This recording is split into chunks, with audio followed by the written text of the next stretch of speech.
হয়, কেননা এই দুঃখা দিয়ে যদি উলুধ্বনি করা হয়, উলুধ্বনির শব্দ শুনে আমার গোবিন্দ খুশি হয়। উলুধ্বনি অর্থাৎ উলুধ্বনি আমার শ্রীমতী রাধারানীকে স্মরণ করা হয়। নিতাই গৌর হরি বল, হরি বল।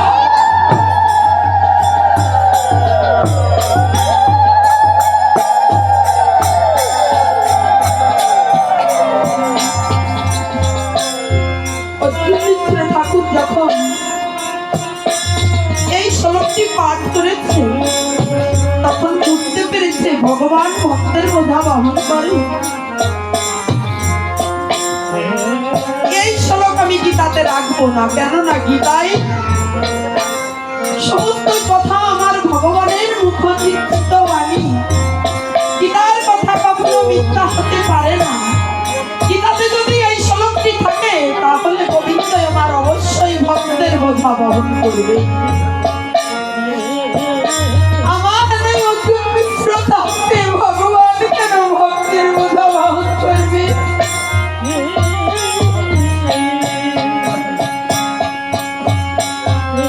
তাই অর্জুন মিশ্র ঠাকুর কি করেছে?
সে কৃষ্ণ ভয়া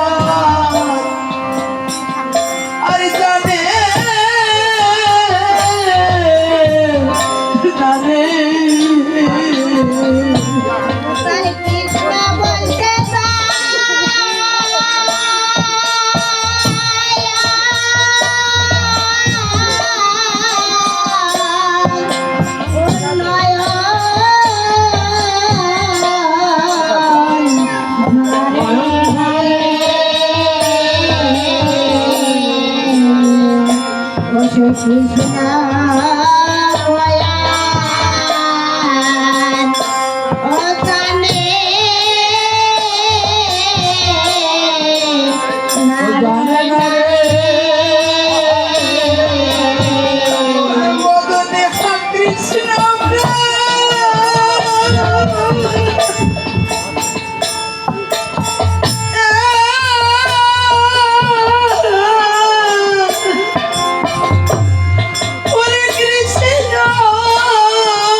সে কৃষ্ণ বইয়া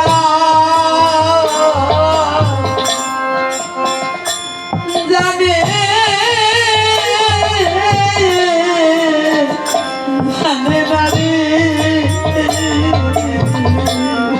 মুখে হাসিস না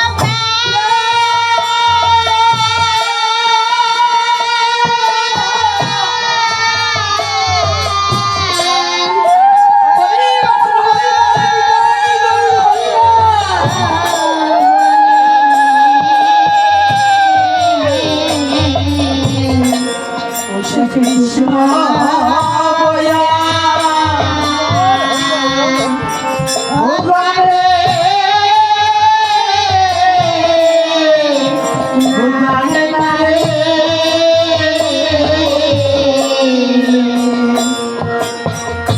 যে ভক্ত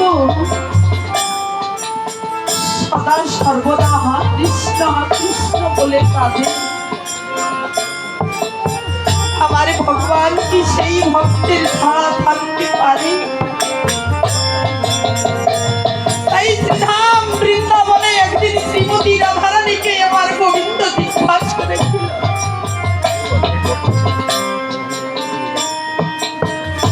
ও রাধে, তুমি যে অহর নিশি কৃষ্ণ কৃষ্ণ বলে কাঁদো,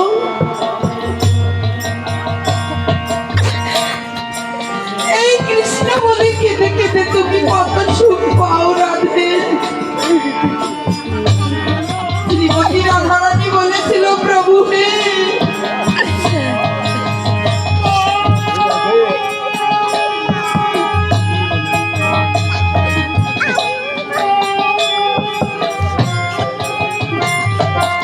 ও রাধে, তুমি কেন কৃষ্ণ বলে কাঁদো? শ্রীমতী রাধারানী বলেছিল, প্রভু হে, তুমি হলে পরমাত্মা, আমি হলাম জীবাত্মা, তুমি হলে ভগবান, আমি তোমার ভক্ত, তুমি ভগবান হয়ে কি করে বুঝবে ভক্ত কেন কৃষ্ণ বলে কাঁদে?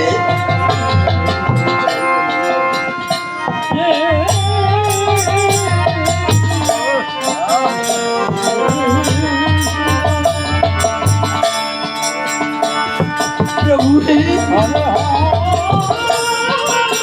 এই ভক্তের কান্নার হেতু যদি তোমাকে জানতে হয়, তোমাকে যে আমার মতো ভক্ত হতে হবে।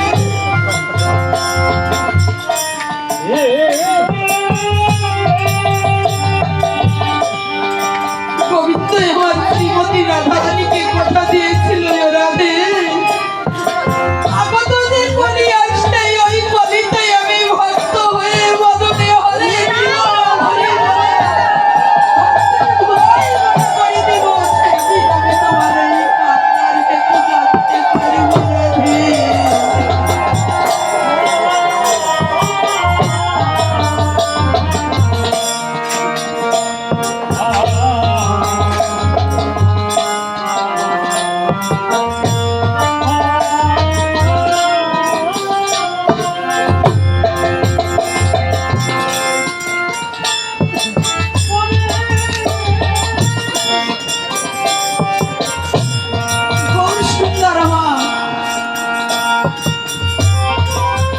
শ্রীমতী রাধারানীকে কথা দিয়েছিলেন যে ভক্ত রূপে আমি বলিতে আসিব, কিন্তু শুধু বলিতে নয়,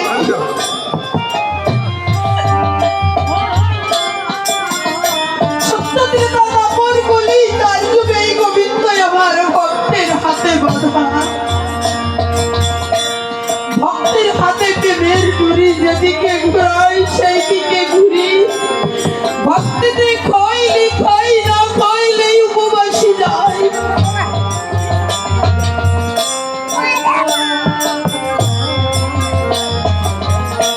অর্জুন মিত্র ঠাকুর কি করছে? ওই গীতার নবম অধ্যায় 22 নম্বর শ্লোকটির উপরে কলম দিয়ে একটি দাগ মেরেছে। যে গীতার নবম অধ্যায় 22 নম্বর এই শ্লোক রাখা যাবে না।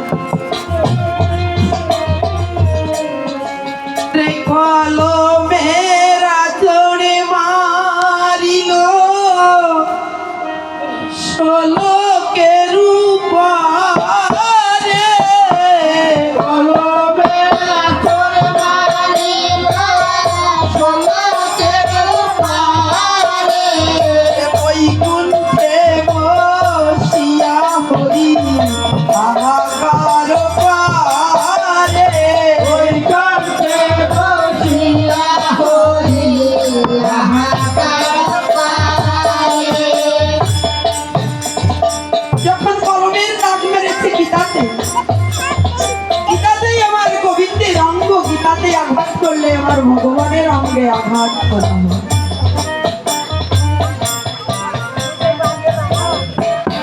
বৈকুণ্ঠ থেকে নারায়ণের বক্ষ তীরে ঝরঝর করে রক্ত পড়ছে। লক্ষ্মী ছুটে এসে বলছে, প্রভু হে, কোন শত্রু তোমাকে এমন নির্মম ভাবে আঘাত করেছে? তোমার এই কোমল অঙ্গে আঘাত লাগবে বলে আমার কঠিন হস্ত দিয়ে আমি তোমার অঙ্গে তিলক পরিয়ে দেই। আমি তুলসী পত্র দিয়ে তোমার অঙ্গে তিলক পরিয়ে দিই। গোবিন্দ বলছে, লক্ষ্মী, তাহলে শোনো, এ তো তোমার শত্রুর আঘাত নয়, এ যে আমার ভালোবাসার আঘাত। লক্ষ্মী বলছে, প্রভু হে, তুমি একবার বলো